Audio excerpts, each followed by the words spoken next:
सत्यनारायण बाबा के ऊपर कुदरत के कायनात। आप देखत हवा सत्यनारायण बाबा कोसमनारा बाबा धाम के तपस्वी स्थान के अचरज हालात में बाबा सत्यनारायण बाल अवस्था में भोलेनाथ के हठ योगी बाल ब्रह्मचारी के ऊपर कुदरत के प्रहार।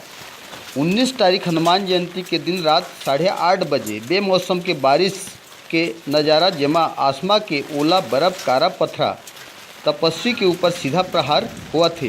रायगढ़ जिला के तपोभूमि में बैठे हठ योगी बाबा सत्यनारायण हर बादर ले गिरत 2 mm साइज के ओला पत्थरा ला प्रफुल्लित मुद्रा में सकेलत नज़र दिखाई पड़त है। सत्यनारायण बाबा नानपन अवस्था में हठ योगी बनके कतको कुदरत के कायनात के दंश ला सहन करके अपन जगह में अडिंग निष्ठावान बन के विराजमान हावे, जेकर दर्शन करे बर दूर दराज जगह ले दर्शनार्थी सहयोगी मन आथे और जेकर महिमा भारत के भूमि में छत्तीसगढ़ के रायगढ़ के कोसमनारा में अगोचर बने हवे।